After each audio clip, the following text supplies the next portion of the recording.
하나님의 형상대로 남자와 여자를 창조하셨습니다. 이 부분에 대해서 성경 말씀을 좀 더 보도록 하겠습니다. 창세기 5장 1절에서 3절에 보면 이것은 아담의 계보를 적은 책이니라.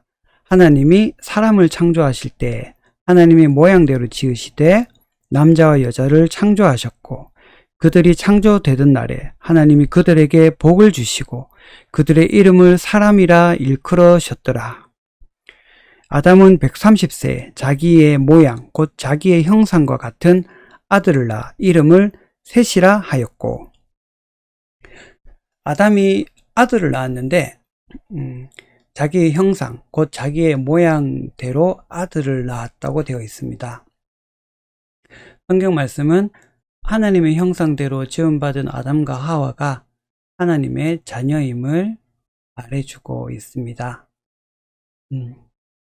하나님께서는 사랑으로 아담과 하와를 지으셨지요. 그리고 에덴 동산은 하나님의 통치가 있고 사망과 고통이 없는 그런 동산이었습니다.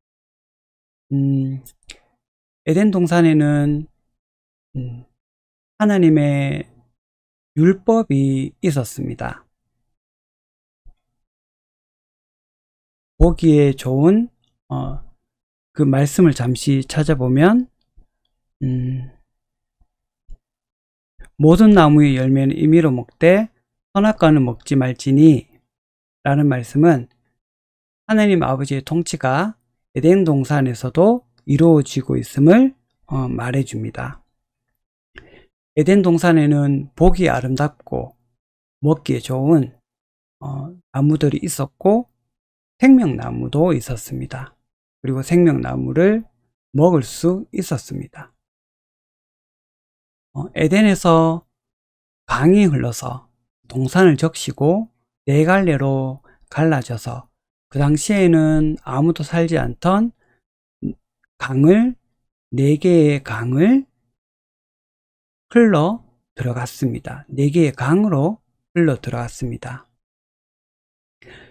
에덴 동산은 하나님께서 거니시는 장소였고 또 아담과 소통하는 그러한 장소였습니다. 다르게 말한다면 하나님의 성전이었습니다. 아담은 하나님의 성전을 맡은 대리자였습니다. 말씀을 잠시 찾아보면요. 창세기 2장 15절에 여호와 하나님이 그 사람을 이끌어 에덴 동산에 두어 그것을 경작하며 지키게 하시고, 여기서 경작하다와 지키다 라는 의미는 제사장들에게 사용하는 단어였습니다. 제사장들은 하나님과 백성 사이를 중재하는 그러한 역할을 맡았었고, 아담은 하나님의 대리자로 또한 제사장의 직분으로 그 성전된 에덴 동산을 담당하게 되었습니다. 에덴 동산에서 강이 흘러 네 개의 강으로 흘러 들어갔듯이 에덴 동산에서 하나님의 생명이 흘러서 세상으로 흘러나갈 터였습니다. 여기에서 보면 하나님 나라의 개념이 나타납니다. 하나님의 지음받은 거룩한 백성이 있고 또 하나님의 통치, 선악과 나무와 관련된 말씀과 관련된 하나님의 통치가 있고 그리고 하나님의 성전이 있습니다.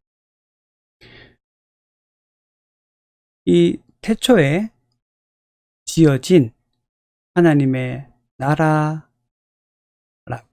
볼 수 있습니다. 이 에덴 동산에서 아담과 하와가 기쁨과 감사함 가운데 하나님과 소통하고 그 나라에서 평강과 은혜 가운데 거닐다가 사단이 아담과 하와를 유혹하게 되지요. 그들이 사단의 유혹에 넘어져 죄가 들어왔을 때 하나님 나라의 관계들은 무너지게 됩니다. 아담과 하와는 죄를 짓고 서로를 피해서 숨었습니다. 죄가 두려움과 수치심, 그리고 속박과 무기력을 들여왔습니다.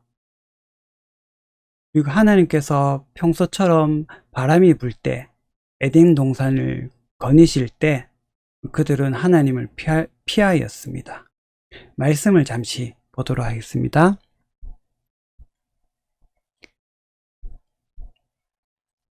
창세기 3장 8절에 그들이 그날 바람이 불 때 동산에 거니시는 여호와 하나님의 소리를 듣고 아담과 그의 아내가 여호와 하나님의 낯을 피하여 동산나무 사이에 숨은지라.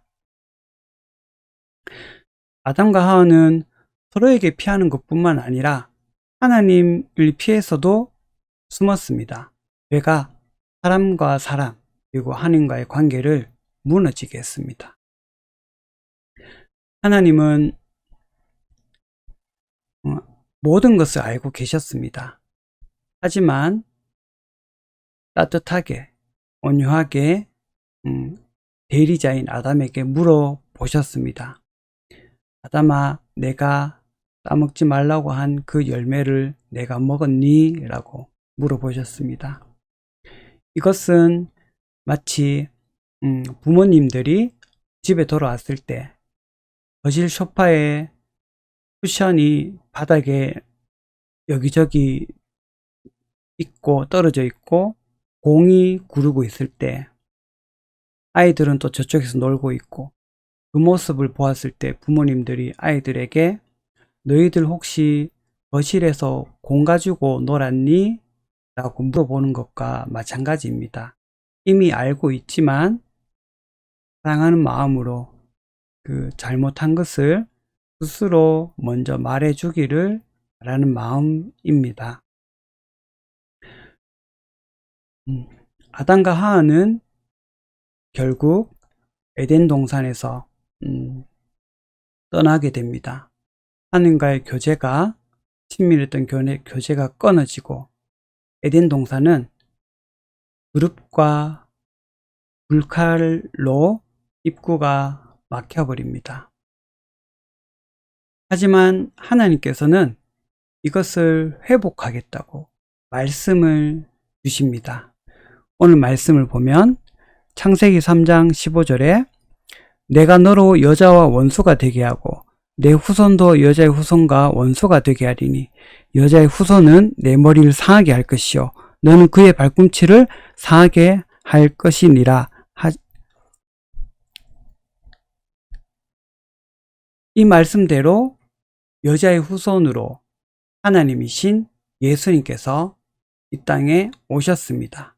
그리고 저와 여러분의 모든 죄를 대신 짊어지시고 십자가에서 피 흘려 죽으시기까지 이기셔서 저와 여러분의 죄를 다 없이 하셨습니다.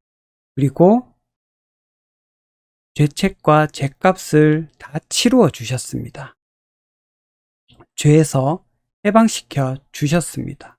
죄를 속박하던 것에서 자유롭게 해 주셨습니다. 사망에서 생명으로 옮겨 주셨습니다.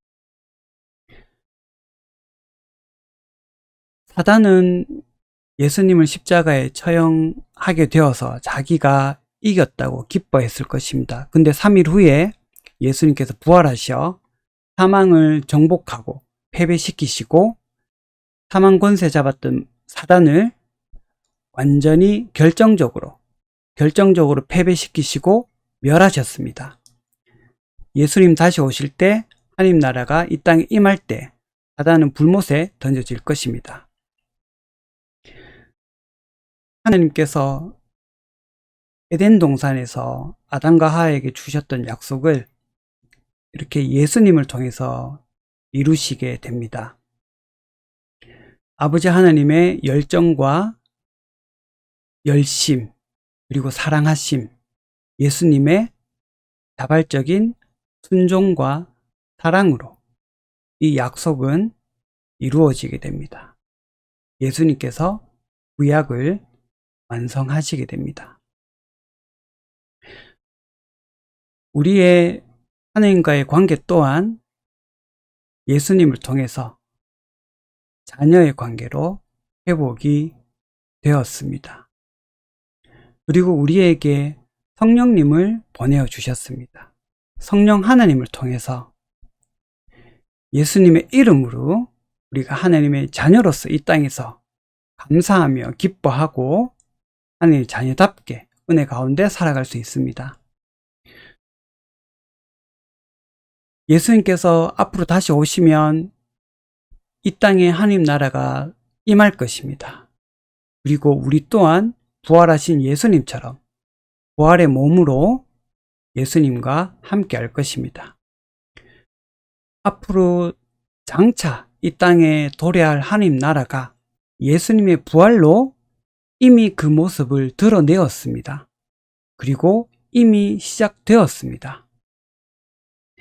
성령 하나님의 도우심으로 예수님과 하나 될 때 우리는 하나님 나라를 누릴 수 있습니다. 하나님 나라의 임재 가운데 들어갈 수 있습니다.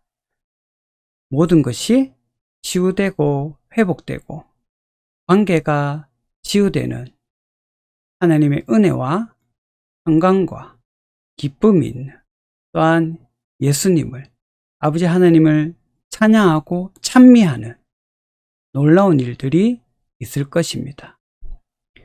성령님의 도우심으로 예수님과 하나 될 때 우리는 하나님 나라의 기쁨과 소망과 은혜를, 또한 평강을 지금 저와 여러분들이 있는 그곳에서 누릴 수가 있습니다. 성령님께서, 예수님께서 함께 하심으로, 하나 되심으로 그것을 허락해 주십니다.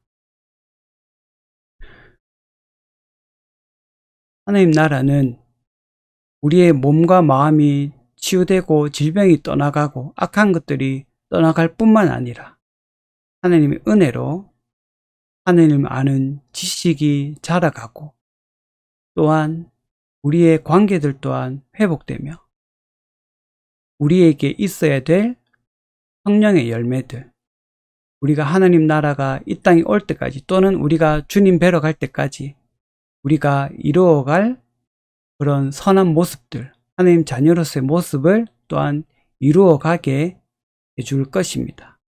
성령님께서, 예수님께서 우리에게 이렇게 허락해 주십니다. 우리는 때로 우리의 마음들이 질그릇과 같아서 그것이 흔들릴 때가 있을 수 있습니다. 그러나 흔들리지 않고 부활하여 지금도 살아계시고 그곳에 계신 하나님 우편에 계신 예수님께서는 흔들리지 않고 그대로 굳건한 바위처럼 계십니다. 흔들리지 않는 예수님을 바라보고 예수님께 도움을 구하고 예수님을 의지할 때 예수님께서 또한 우리를 도와주십니다. 예수님께 주신 은혜와 평강과 기쁨이 우리에게 있습니다. 지금 이 땅에서 이미 시작된 하나님의 나라, 그 하나님 나라를 성령의 도우심으로 예수님과 하나 됨으로 이 땅에서 누리는 저와 여러분 되기를 축복드립니다.